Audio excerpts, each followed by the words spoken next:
अपना परिचय कराने की मुझे ऐसा लगता है ज़रूरत नहीं। अब ऐसा लगता है मुझे मालेगांव शहर में सभी लोग पहचानने लग गया और हमारा सब में बड़ा सिंबल भारतीय जनता पार्टी। जैसे कि अभी सैफ न्यूज़ चैनल के माध्यम से उनके जो रिपोर्टर है मंसूर भाई ने मुझे एक सवाल किया एजुकेशन माफिया के खिलाफ, जैसे कि भी इतनी जो फीस भरते और इतना जो भी मामले XYZ सब में पहले तो हम खुद इसके जिम्मेदार है कि हम ऐसे लोगों को जो इनके ऐसे जुल्म जाति को हम सहते हैं। देखो एक कहावत है, जुल्म सहेंगे तो जुल्म करने वाला जुल्म करता रहेगा। अगर हम जुल्म सहना बंद कर देंगे तो जुल्म करने वाले को नानी का दूध याद दिला देंगे हम। लेकिन इसके अंदर कहने की बहुत बड़ी गलती आवाम की और हमारी अपनी है। हम क्या करते हैं, चल 2 पैसा देते काम हमारे बच्चे का जल्दी से जल्द हो जाएगा।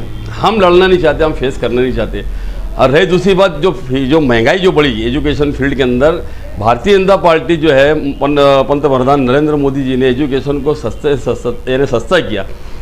लेकिन हो क्या रहा, 1ली से 8वीं तक के बच्चे जो पूरा एजुकेशन फ्री है। लड़कियों के लिए 1ली से लेकर ग्रेजुएशन तक पूरी पढ़ाई फ्री है। लेकिन ये तालीम माफिया, एजुकेशन माफिया जो है, ये अपनी धड़ल्ले से और अपनी दादागिरी से जो बच्चों से पैसा वसूल करते हैं, पेरेंट्स से जो पैसा वसूल करते हैं, तो कहीं ना कहीं इसके अंदर हमारे अपने पेरेंट्स की भी गलती है, माँ बापों की भी गलती है कि हम इसके खिलाफ आवाज़ नहीं उठाते। ये इसके जिम्मेदार मुझे लगता, मैंने जहाँ तक के सर्वे किया, आज आप पूरा शहर देख रहा है, 2 से 3 महीना निकल गया, मैं कम से कम कंटिन्यू भारतीय जनता पार्टी के पदाधिकारी ये मामले को लेकर एजुकेशन माफिया के खिलाफ हमने आवाज़ उठाई और उसका रिजल्ट भी पूरे शहर ने देखा। विधान भवन के अंदर इस ताल्लुक से आवाज़ उठी है और उसका रिजल्ट भी आया, कई लोगों पर कार्रवाई और चौकसी भी लगी। दूसरी बात, इसके अंदर मुझे अभी करंट में एक ऐसी अफसोसनाक बात ये लगती, जो गटरू नेता जिसको बोलते हैं ना, जो गटर पे बैठ के अपनी सियासत करते हैं, जो मस्जिद मदरसों के यानी ऐसे लोग हैं जो गटर के ऊपर सियासत करने वाले जो लोग हैं, मुझे तो हंसी आती है। रात भर मच्छर मारते बैठे रहते, गटर पे बैठ के सियासत करते हैं, घर में इनकी कौड़ी की इज्जत नहीं है।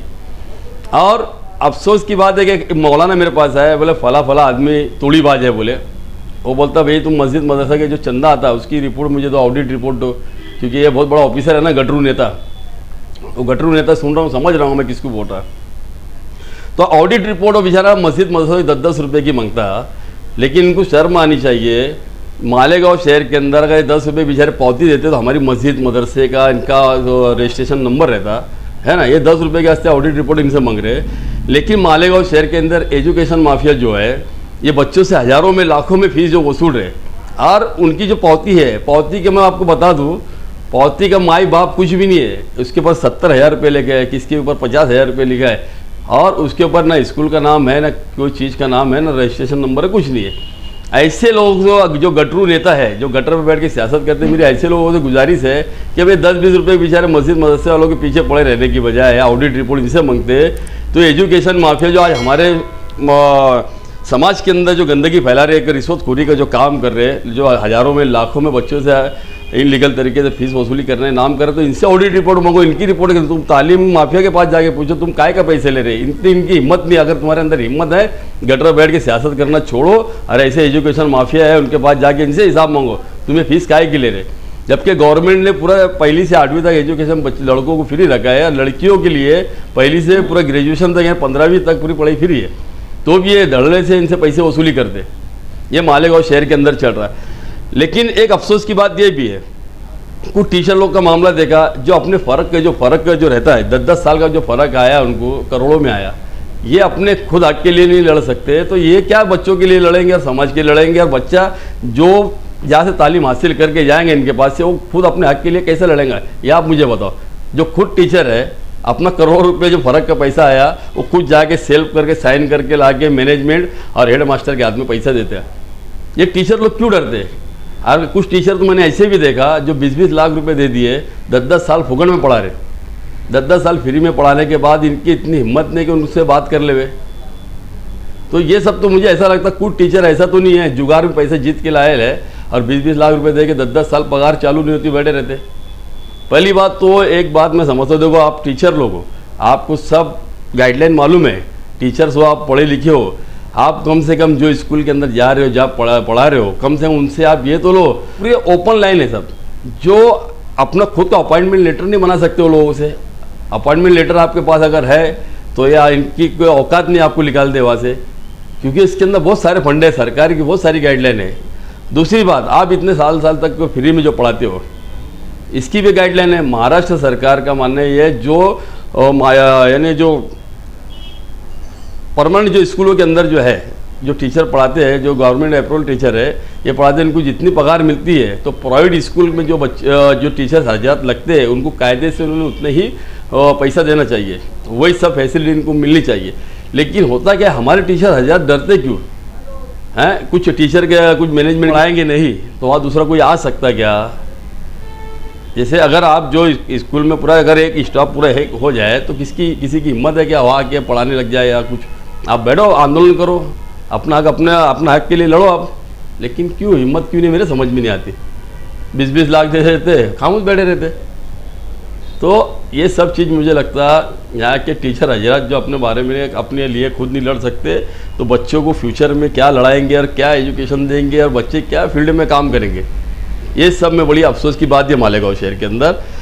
और जो मैं बताया जैसे गटरू नेता मेरी आप लोगों से अपील है, अभी खिचड़ी माफिया भी कितना धूम मचा के चल रही है कि हडर्मी इतनी है कि यानी ठेका नहीं होते हुए भी, और अच्छे जो ठेका नहीं होते हुए भी ठेका चला रहे। इसके अंदर मैंने कमिश्नर साहब को भी लपेटा था, अरे उनका मैंने हवा में बात नहीं किया था, एक लेटर था मेरे पास, वो लेटर में बताया उसके अंदर खुला लिखा था कि 3 साल की मुद्दत ख़त्म होने के बाद मुद्दत वाड़ करते नहीं आती। लेकिन फिर भी धड़ल्ले से मैंने फिर पारके साहब के पास गया, मैंने साहब ऐसा मामला है, 3 साल हो गए इनकी मुद्दत वाड़ करते आती नहीं, ये सुप्रीम कोर्ट का आदेश है, ये मेरा घर का आदेश नहीं है ना किसी का आदेश, सुप्रीम कोर्ट ने लिखे लेटर बताया उनको मैं। तो उनका मानना यह है कि बोले जिससे ये मुद्दत वाड़ करते हैं, लेकिन कोरोना का जो दौर था, कोरोना के टाइम में तत्काल इनको हमने दे दिया ताकि बच्चे इससे वंचित ना रहे। तो कोरोना आज ख़त्म हो गई, मुझे लगता है 1.5-2 साल हो गया, लेकिन इसके अंदर कमिश्नर साहब ने अपनी दादागिरी से अपने लोगों से बंटर बाट करके ये ठेकेदार लोग जो है इनको कंटिन्यू कर दिया।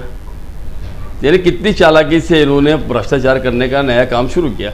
और अभी मैं जाके आया पारके साहब के पास, इन्होंने कुछ सर्वे किया तो 31 लोग इन्होंने ठेका देने की बात कही है कि 31 लोग हमने ठेका दिया है, उनका लिस्ट लगने वाली है, 8 दिन के अंदर उनकी लिस्ट लगेंगी जो ठेकेदार है। लेकिन इसके अंदर कुछ लोगों का मानना है, कुछ जो ऐसे मानते हैं कि मुझे गलत सलत बोलने को मजबूर कर रहे थे कि भाई फला नेता का नाम बोल दो, उसका ठेका है, फला नेता का नाम बोल दो, यानी कहीं ना कहीं मुझे ऐसा लगता है चालाकी से मुझे फंसाने की कोशिश कर रहे थे। लेकिन ऐसे लोगों को मैं बोल देना चाहता हूँ, तुम्हारी जहाँ ख़त्म होती है ना उसके बहुत आगे से मेरी शुरू होती है ना। हर आज गांव में जो खिचड़ी उचड़ी के सब मामले चल रहे हैं, हम तो आवाज़ उठा रहे कंटिन्यू, और गांव के सोशल वर्कर से भी अपील है और सभी जिम्मेदार अपने पेरेंट्स माँ बाप लोग से गुजारिश है कि ऐसे जो अपने बच्चों को खिचड़ी खिला रहे, कैसी खिला रहे, क्या खिला रहे, साफ़ सफाई है नहीं है, तो ये हमारा अपना भी जातीय फ़र्ज़ बनता है कि हमने भी ध्यान रखना चाहिए और ऐसे माफियाओं के ऊपर कार्रवाई करने होना है लोगों ने।